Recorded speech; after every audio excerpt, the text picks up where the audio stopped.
LTO Calabarzon Planning Conference Report. COBO presentation, actions taken on erring driving schools, medical clinics, and motor vehicle dealers. CTPL Insurance, Comparative Analysis, Plate Inventory, Other Matters. Ladies and gentlemen, mabuhay. I am Regional Director Elmer J. Dicena of LTO Calabarzon. I am pleased to present our planning conference report highlighting our continued efforts to enhance public service and transport governance across the region. Actions taken on erring driving schools, medical clinics, and motor vehicle dealers. LTO Calabarzon has issued show cause orders to 126 driving schools across the region for failing to submit the required reportorial documents. Of the 126, a total of 112 schools have since complied, while 14 failed to meet the deadline. As a result, these non-compliant schools were placed under preventive suspension and are barred from operating for 30 days.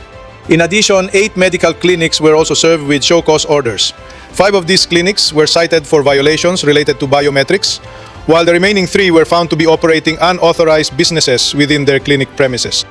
The agency also took action against non-compliant vehicle dealers, issuing a total of 42 show cause orders, while 5 dealers have already been suspended. The violations committed by these dealers include delayed vehicle registration, tampering of sales invoices, and processing registrations outside their designated geographical area of responsibility. CTPL Insurance. Among the 32 offices in Calabarzon, the leading providers of compulsory third-party liability, CTPL Insurance, are Stronghold Intrastrata with 24 branches, Liberty Milestone with 21, and Sterling with 20. Other notable providers include Alpha, Pacific Union, Standard, Commonwealth, BPI, Paramount, and Travelers or Allied. CTPL insurance costs vary by vehicle type. For motorcycles, premiums range from 425 pesos to 800 pesos. For motor vehicles, 800 pesos to 1,500 pesos. And for trucks, 1,400 pesos to 2,250 pesos. A sample breakdown reflected in the official receipt outlines specific fees, promoting transparency and helping motorists understand the charges. Rates may slightly vary depending on the insurer. Comparative analysis. Motor vehicle registration transaction. For vehicle registration, a total of 124,900 motorcycles were registered in May 2025, marking a 10.37% increase from the 111,949 recorded in the same month of 2024. Meanwhile, motor vehicle registrations also rose, with 103,344 units registered in May 2025 compared to 91,689 in May 2024, an 11.28% increase. Overall, the region registered a total of 228,244 vehicles in May 2025, reflecting a significant 12.08% growth from the 203,638 vehicles recorded in the same period last year. License transaction. As for driver's licenses, the region issued 42,086 new licenses in May 2025, representing a 13.42% increase from the 37,105 issued in May 2024. On the other hand, there was a 64.47% decrease in the renewal of driver's licenses, with only 21,632 renewals recorded in May 2025 compared to 60,921 in the same month last year. This significant decline in renewals is primarily attributed to the implementation of Republic Act number 10,930, which extended the validity of driver's licenses to up to 10 years, thereby reducing the frequency of renewal among drivers. Plate inventory. The Land Transportation Office, LTO Calabarzon, has released its latest inventory of unclaimed and cascading license plates across the region.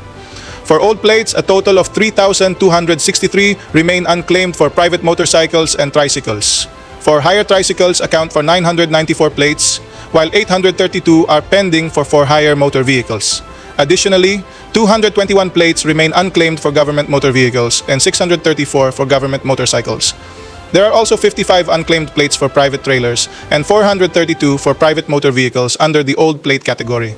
A total of 6,431 old plates both cascading and unclaimed, are currently recorded in the region's inventory. In the case of new plates, 48,685 remain unclaimed for private motorcycles and tricycles, 40,463 for private motor vehicles, 6,747 for government motor vehicles, and 649 for government motorcycles. All in all, the region currently holds a total inventory of 96,544 new vehicle plates. LTO Calabarzon Plan of Action for Plate Distribution. For plate distribution, key efforts include information dissemination through bulletin boards, office entrances, social media, and QR codes linking to plate lists. Public advisories are also circulated via local government units and partner stakeholders. The use of digital tools such as the LTO Plate Tracker and the LIPRAI website enables online verification with evaluators checking plate availability before processing transactions. Direct notifications via calls, texts, emails, and letters are sent to registered owners. Delivery mechanisms include door-to-door and barangay-based handovers coordinated with local government units and plate couriers, including the distribution of government plates. Other matters. Inputs on the implementation of driver's insurance for for-hire MVs. Tiered insurance plans offer risk-based coverage tailored to vehicle type and service, e.g. buses, Transportation Network Vehicle Service, TNVS, delivery bikes for fairer premium. Health and wellness coverage include annual checkups and mental health support to promote driver well-being beyond financial protection. Emergency Assistance Fund. Establish an LTO-LTFRB managed fund for drivers needing immediate aid for accidents or legal concerns. Public-private claims education. Partner with insurers for regular terminal briefings on claims, policies, and driver rights to reduce confusion. Proof of insurance display. Require visible insurance compliance stickers with QR verification in all for-hire vehicles for transparency. Integrated monitoring system. Link insurance validation to LTO's IT system for automatic provider alerts during road incidents to speed up claims. Inputs for JAO 2014-1 amendments. Adopt the provisions of RA 1066 or the Children's Safety on Motorcycles Act of 2015. Section 1 E on reckless driving would benefit from a clearer legal definition supported by jurisprudence. Penalties should go beyond fines to include license suspension or mandatory seminars for repeat offenders. Clear, objective criteria for license suspension are also needed to ensure fairness. Section 1G1 on seatbelt and child restraint rules incorporate or add the provisions of RA 11229. Section 2B, the term should be more clearly defined. Beyond color changes, regulations, and specify lists of accessories that are mandatory to guide both enforcers and vehicle owners. Section 2D, praise manifestly prejudicial to road safety, should be supported by specific examples, e.g. missing mirrors, broken lights, to standardize enforcement. Section 4.1, to lower MTC imposed fines for minor violations like failure to carry franchise documents, especially among small PUV operators. Wearing of slippers. Incorporate into the JAO provisions the explicit prohibition against wearing flip-flops, sandals, slippers, or being barefoot while operating a motorcycle. The temporary operator's permit, Section 5, should clarify if the 72-hour validity of the temporary operator's permit includes weekends and holidays. Also outline the notification and verification process before the 15-day automatic suspension for non-payment.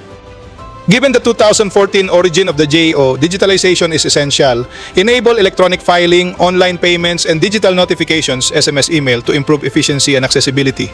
To stay relevant, the JAO should mandate a review every 3 to 5 years to keep up with evolving laws and technologies. On behalf of the dedicated and hardworking men and women of LTO Calabarzon, Thank you and mabuhay!